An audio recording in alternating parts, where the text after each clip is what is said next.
Butas na naman nga ang ceiling namin. Paano? Nalaglag kasi yung kahoy or plywood ba to? Hindi ko sure kung dahil madalas umuulan or siguro dala na rin talaga ng katagalan ng panahon. Kaya pinaayos na rin namin. Black nga pala yung napili namin na paint kasi itong room na to, studio talaga namin ito. Dito kami nagja-jamming na mga kabanda namin and nagla-live. Ito nga pala yung itsura niya nung matapos mapinturahan. Wallpaper lang pala to. Ito yung pintura labo. Tingnan mo. Oo nga. Matagal ko nang binili ito eh. Pinakabit mo kay kuya?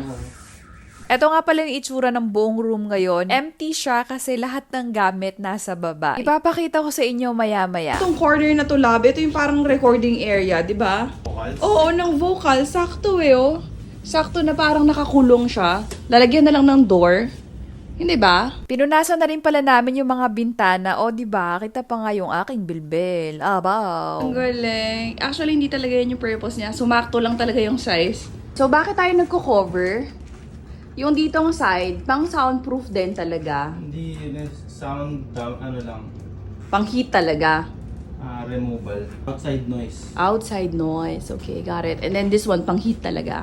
Bumili rin pala si Daddy Christian itong thermal heat insulation para dun sa windows namin. Isang malaking sheet siya tapos natatanggal yung likod. Parang adhesive cover din, ganon. Ako yung taga-cut and si Daddy Chan naman yung taga-dikit. And in fairness, itong mga pagdikit namin sa mga windows, natapos naman namin siya within one afternoon lang. O, di ba? We make a great team. So, ito na nga yung itsura ng mga gamit namin. Nasa baba siya, dun sa may tabi ng gym namin. O, di ba? Sa tabi niya, studio, gulo-gulo na nga ng bahay. Abaw! So, dahil nga, di ko naman kayang buhatin yan, nagtawag na kami ng help. Ayan, si Kuya Emer. Siya yung lead guitarist namin sa banda. And sa mga hindi nakakaalam, may banda talaga kami ni Daddy Christian. Ang pangalan nun, Luna and Apollo. Stream nyo yung songs namin. Nasa Spotify kami and YT. O, di ba? Nag-plug pa nga.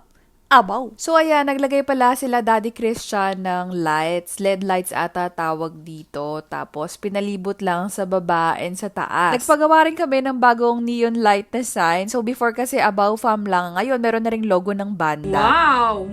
Sobrang liwanag, lab! Siyempre, wait lang. So, ayan, ready na yung room natin pang live streaming. And speaking of live streaming, magla-live selling nga pala ako bukas with TikTok. Ang name ng event, TikTok Mom Goals. Tapos, up to 80% off yung mga isi-share natin ng mga items. So, di ba? Sulit na sulit. So, kung kailangan nyo na mag-restock ng mga gamit, ng mga bagets ninyo, mga babies and toddlers, daan kayo bukas ng gabi. 8 to 10 p.m. yan. Ito nga pala yung mga brands na ma-feature. So, meron tayong mga diapers, wipes, mga baby bath, baby lotion, educational toys, shoes, and sandals. So, see you there. Abaw!